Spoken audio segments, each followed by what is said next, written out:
Assalamualaikum. Waalaikumsalam. Saya boleh masuk, Pak? Boleh, silakan.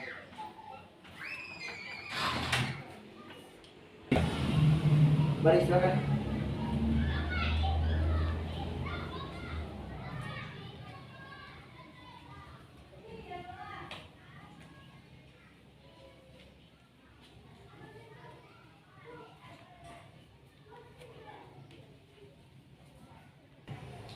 Silakan dulu, Pak.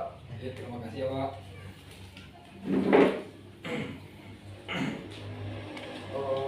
Silakan diminum dulu, Pak. Oh, oke, Pak.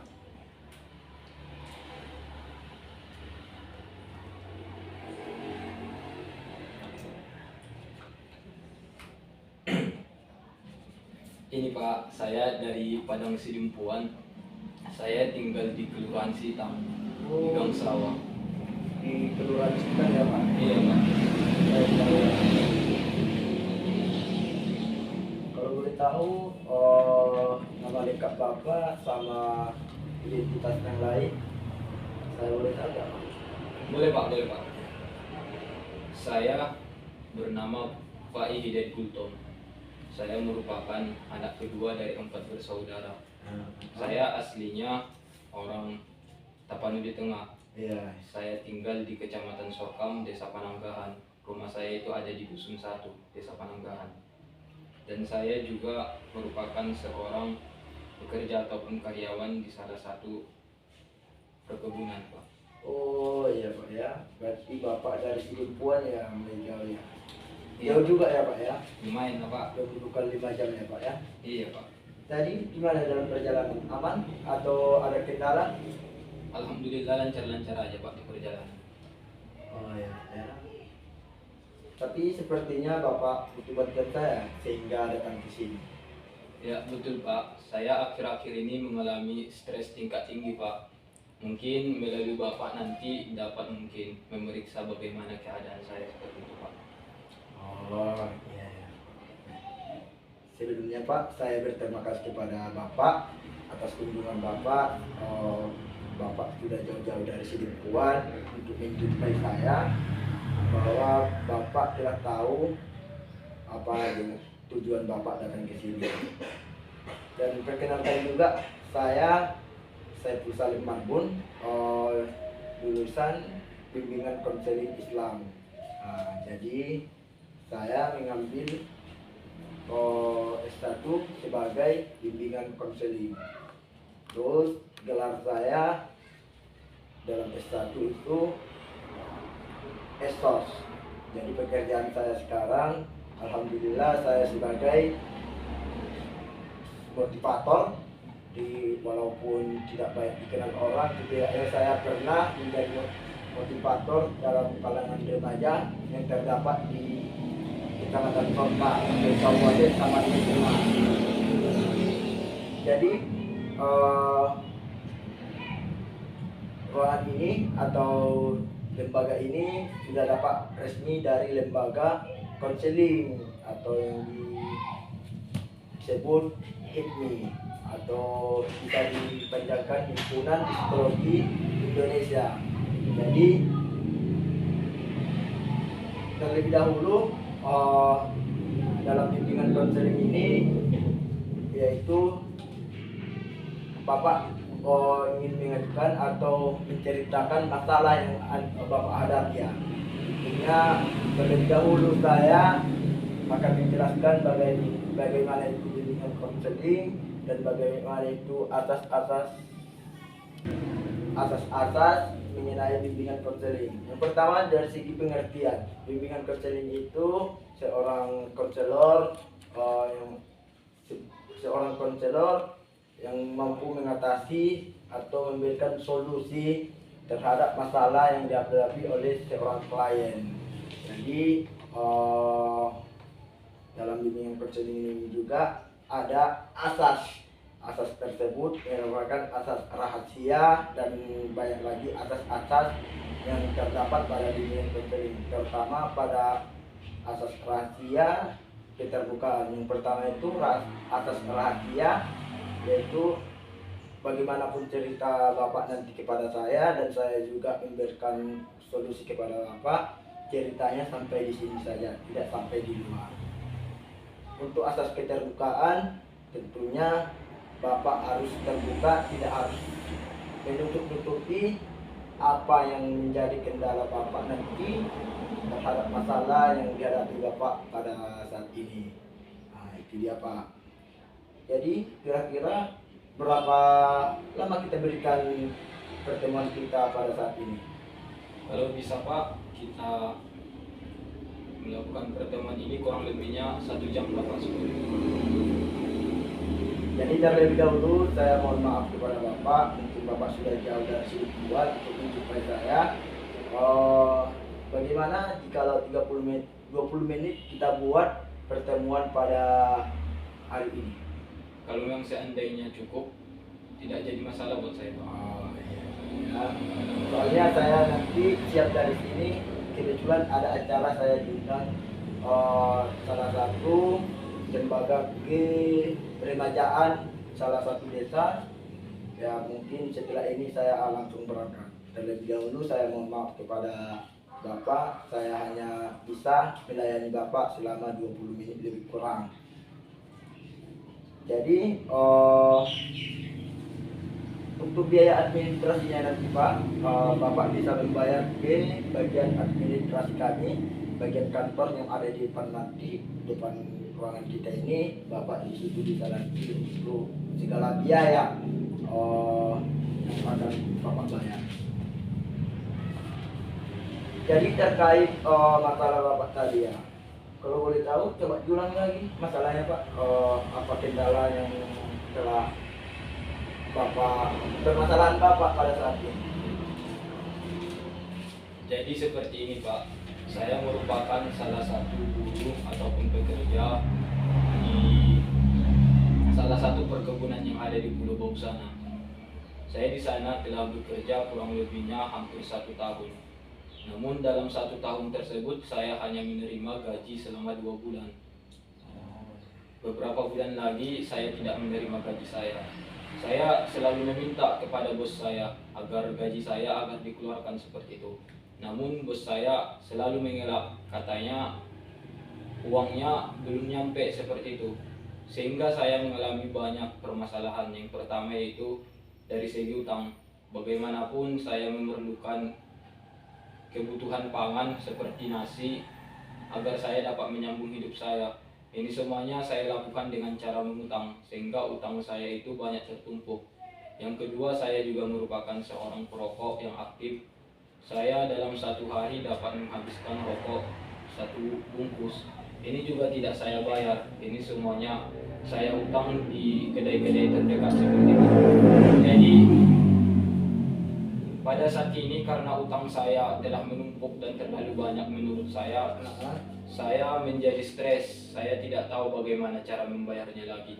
Kemarin saya menjumpai bos saya, yang dalam 1 bulan ini saya sering menjumpai bos saya.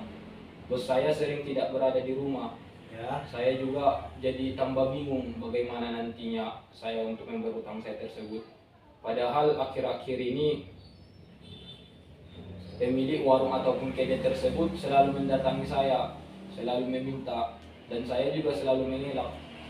Jadi saya merasa pikiran saya semakin bertambah, saya mengalami stres. Kadang saya tidak sadar, terkadang telah mengganggu keramaian seperti itu karena mungkin pikiran saya sudah terlalu buntu, tidak tahu lagi bagaimana solusi daripada permasalahan saya ini. Mungkin nanti melalui Bapak, saya berharap agar memberikan solusi kepada saya atas mungkin permasalahan yang saya hadapi sekarang ini. Oh, berarti Bapak bermasalah di tempat kerja ya? Iya Pak. Tadi Bapak juga menjelaskan bahwasanya Bapak menerima gaji sekali 2 bulan. Cuma 2 bulan yang masih diberikan Pak. 2 bulan. Iya Pak. Jadi kalau boleh tahu Bapak bekerja sudah berapa lama di perusahaan tersebut? Kalau tidak salah saya Pak telah bekerja selama 11 bulan 22 hari. 11 bulan. Iya, udah hampir 1 tahun Pak. Hampir 1 tahun ya. Jadi sebelumnya apakah gaji Bapak lancar-lancar atau memang seperti ini setiap pergajian? Awalnya ketika saya masuk itu lancar selama 2 bulan, tetapi setelah 2 bulan berlalu, bos saya menyatakan gajinya nanti-nanti aja dikeluarkan seperti itu. Saya terus menunggu, namun tidak ada kepastian seperti itu, Pak. Oh, apakah cuman Bapak yang mengalami seperti itu atau ada memang rekan-rekan kerja yang terjadi penunggatan gaji tersebut? Sebenarnya yang gajinya tidak keluar ini hanya buru-buru pekerja yang ada di perkebunan tersebut, seperti mandor, pengawas, dan penjaga gudang. Gaji mereka aman-aman saja, mereka tiap bulannya menerima gaji. Namun kami para buruh-buruh di perkebunan tersebut itu kebanyakan dari kami tidak menerima gaji kami seperti rezekinya seperti itu, Pak.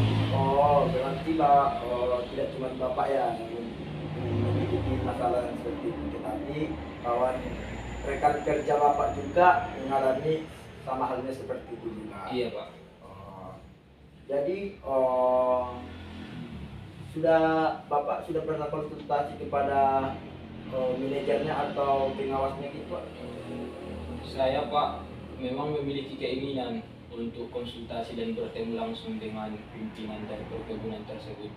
Tapi ketika saya ingin bertemu, itu dari security perkebunan tersebut selalu menyatakan bosnya tidak dapat diganggu, katanya seperti itu. Bosnya lagi sibuk, kadang alasannya juga sedang pergi ke luar kota, ke luar provinsi.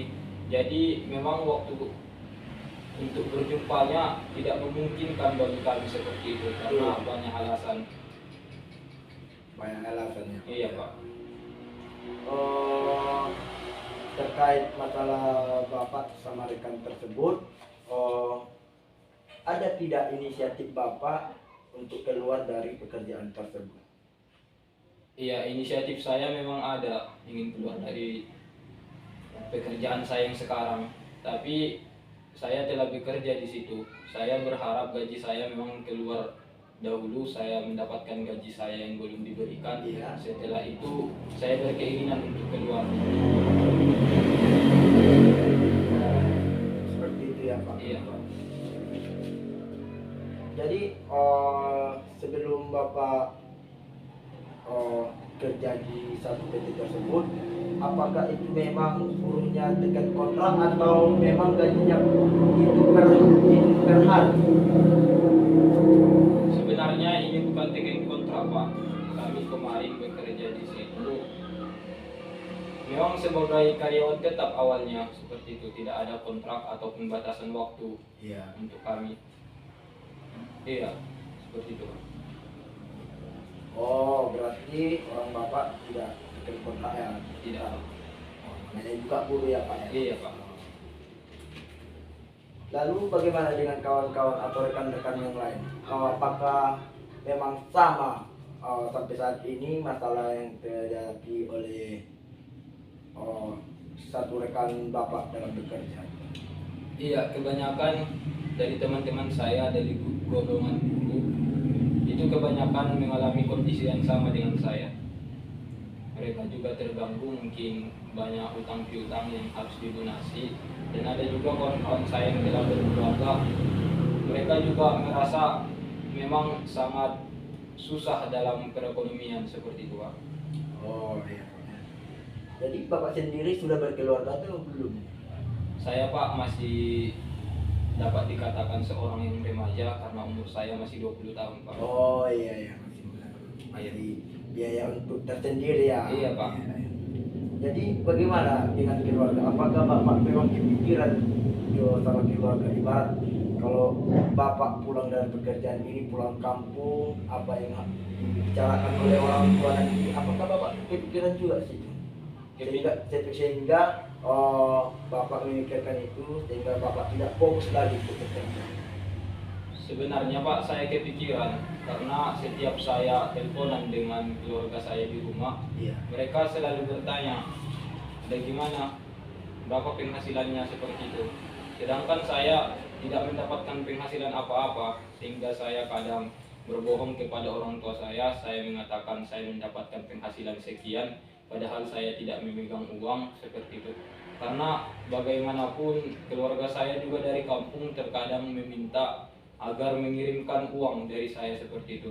Tapi karena mungkin kondisinya saya tidak punya uang, inilah satu yang menyebabkan saya banyak berutang kepada teman-teman sekalian agar saya juga dapat mengirim kepada keluarga saya di kampung. Oh, berarti Bapak juga selain penghasilan Bapak untuk sendiri dikasih juga sama keluarga? Iya, Pak. Ya. Jadi untuk selanjutnya ada tidak untuk keluar dari pekerjaan Bapak untuk mencari pekerjaan lain, atau memang sudah ada kian Bapak kirim lamaran surat untuk pekerjaan yang lain gitu? Sebenarnya saya telah mengirimkan persyaratan untuk bekerja di tempat lain, Pak. Saya ingin bekerja di Padang sebagai salah satu karyawan di toko bulu, karena ada kawan saya kemarin di situ katanya lagi membutuhkan tenaga kerja. Saya langsung menyodorkan persyaratan untuk dapat bekerja di sana. Oh iya iya gitu ya. Berarti Bapak ini sudah membuat ancang-ancang ya, Iya. untuk planning 1, 2, 3. Seandainya memang tidak pasti di perusahaan tempat kerja Bapak bisa nanti keluar dan bekerja di tempat yang lain. Saya dapat memahami perasaan Bapak saat ini. Bagaimana Bapak memang, bagaimanlah kita sudah bekerja, sudah menjalankan kewajiban kita, tetapi hak kita untuk ditahan. Sebenarnya itu Pak, itu hak kita itu sangat berhak untuk kita. Lain hal dengan memang kalau kewajiban kita tidak kita laksanakan, tentu hak kita akan ditahan. Itu mungkin akan bertolak belakang.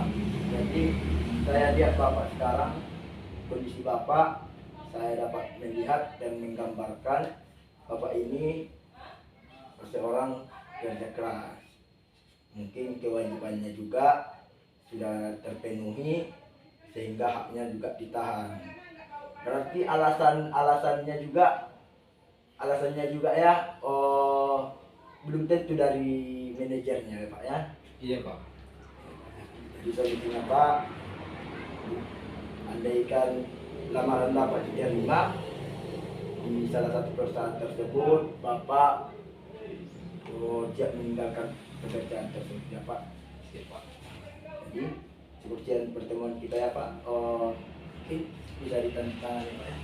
Gimana Pak ini tanda tangannya? Sini, Pak. Oh, jadi, Pak.